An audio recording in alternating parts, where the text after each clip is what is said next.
Today on Drawbly, Abby is drawing Serpent. Click that subscribe button if you are new around here. And comment below with ideas of what we can do to improve. So you are drawing your snake. It is time. And you chose a very tiny, cute snake. Yes, I mean, it looks like it's very photoshopped, but I don't mind that. I don't mind that at all, and I'm having at. You also are drawing a hand, so you've kind of really complicated this one.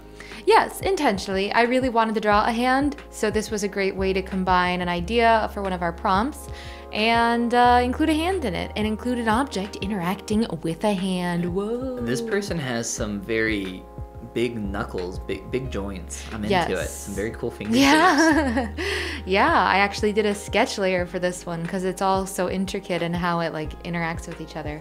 So in your last video where you drew the Swedish military woman, you were talking about using a lot of desaturated colors. Do you play around with that on this very saturated snake? Yes. Oh, you do? Everything I do, what I try to do is leave the saturation as like a treat for the last step. A little candy. A little candy. Kind of like they say your finishing details can be your treats on the last step. I didn't know they said that. I've heard it said. Oh, not from me.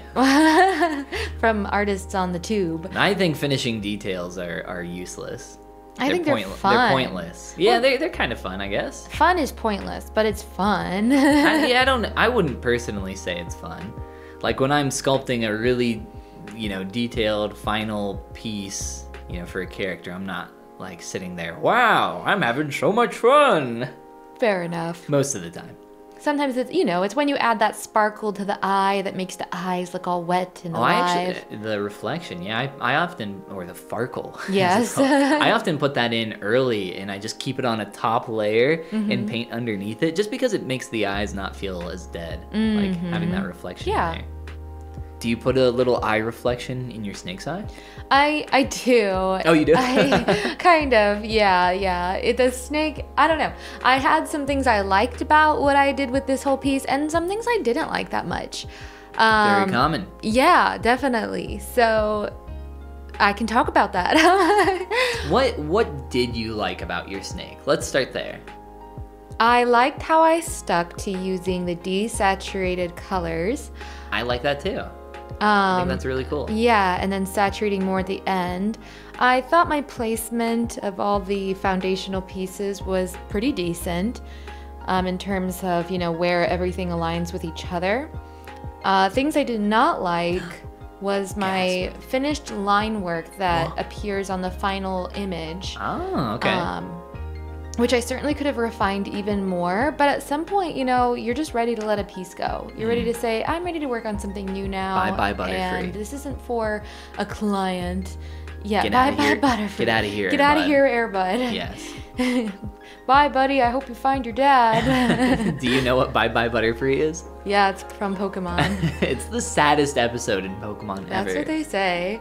One thing I did like was how my skin rendering turned out. To me, I liked it because I worked with a lot of different colors, and that's something that I'm interested in learning to do, is how to do skin with lots of different colors. I'd even like to do more colors than what I have in it. Wait, did you not sample any colors for this? Mm-mm. Oh, did you not sample any colors for your military woman as well? No sampling there either. What? Yeah. Nice. Yeah, that's my goal. And part of that is just a desire to keep things very desaturated. I think even here I've got like sharp elements of pink that I go back in and muddy back out. Yep.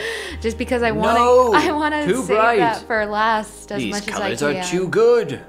We must make them ugly. Now, one thing I did on this piece was I added a whole layer that was the art critique layer. Oh. So where I go in and critique all my own art. So you've been doing that a little more.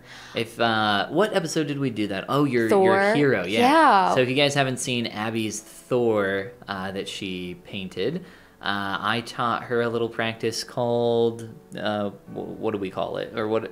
Art. Being your own art director? Yeah, art director. A little game called Art Director. A little role play game called Art Director where you step into the role of the art director and critique your own work. Yeah. So you do that here as well. Yes. Yes, I do. Because it's starting to look pretty all over the place at this point. And I took a step back for a while. I mean, not that I hate where it's at right now. I don't hate it at all.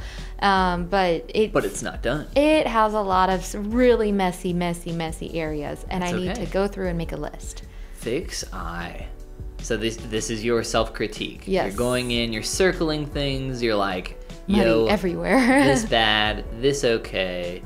Get in here. Let's fix some things. Yes. Why are you hyper-saturating your hand? I want to see the areas that were the most saturated. So by hyper-saturate, and then I realized I couldn't fix that on the image. Oh, oops. So I repeated the image. Anything I circled in orange, I'm like, that's where I need to add highlights. Red is miscellaneous, and blue is where I noticed the most saturation. Oh, okay, cool. I like that a lot. That's really fun. Yeah, color coding it. This is like the kind of stuff that people need to do to like grow, like the most. Yeah. Taking time to self-critique your own work is so important. Yeah, it was really fun to do too. And it was nice to take a step back from painting and drawing for a moment and look at it in a different way than just where do I need to put a splotch of color. So gotta look at the bigger picture. Yeah. It's important. So I spent a very long time re-rendering the hand and cleaning up where the snake interacts with the hand.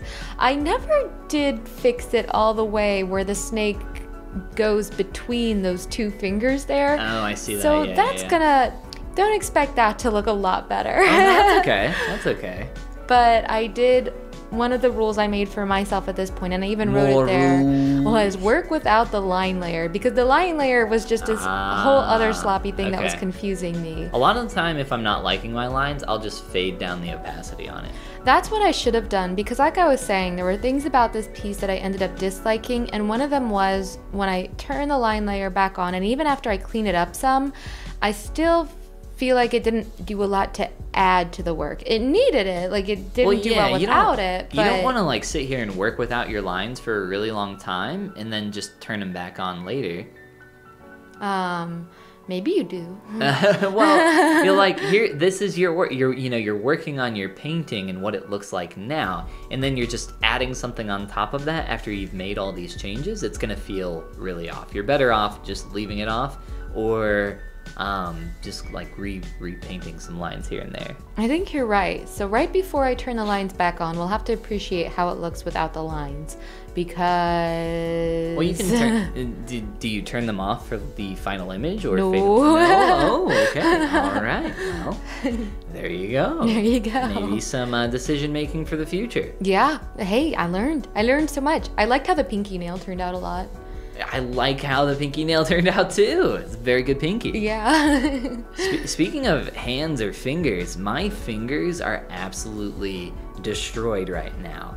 We went bouldering yesterday, which is, for those that don't know, a form of rock climbing, and it's very rough on your hands. And in particular, we climbed really hard yesterday and absolutely destroyed our bodies. Yes, the upper joint of each of my fingers was like bright red because I was trying to crimp. It looks like they're a little swollen. Yeah, I think they are a little bit. Dark around that area. Mine are a little dark too. It's a healthy sport, right? It's the slow death is what our friend calls it. Does he? Yeah. Well, like, rock climbing where you go up really high, if you fall, you just die instantly. But bouldering, when you're close to the ground, really hard, really rough on you, but it's just slowly killing you. So, yeah, it's not the fall that kills you. It's the saying goodbye to the dexterity of your hands over time. Now, your snake is getting hyper saturated. I saturated the snake layer and I desaturated the hand layer because I wanted to see now if I could make your lines do not look bad. Oh, thank you. You I don't know what you're talking about. Your lines look good. Oh, thanks. I went back in and messed with them a lot, but yeah, so I saturated the snake layer and desaturated the hand layer to make the snake pop. What's your snake's name? He looks like a Fred. Looks like a Fred? Yeah. Oh, okay. Yeah, he could be a Fred. Absolutely. Fred the rainbow snake. Fred does not look like he would hiss. He looks like he would go blong. He looks like he would... He's like a little Yoshi snake. He would spit glitter. Yeah, he does. He's really cool. I like him. So you think he's photoshopped? I don't think he is. I think he's real. You think there's snakes out there like that? There might be. We don't know, but probably he's photoshopped. I do like how the snake goes into the finger there. That's very fun. Yeah. That's the part that you were talking about. Yeah, where it's just like, oh no, it works. It works. Oh, good. No, it doesn't look that bad. Yeah, there's other things I could have done, but I was ready to move on to the next thing. I love his face. He's so good. Thank you. He's so cute. Well, hey, if you want to see more cute snakes in the future, click that subscribe button. And comment below with other ideas of what we can do to improve. And this is the part where we say goodbye. Yes. Oh my gosh. Oh man, that snake. Fred is adorable. Fred is super cute. We should get a Fred. Fred's going on the fridge. Fred fridge.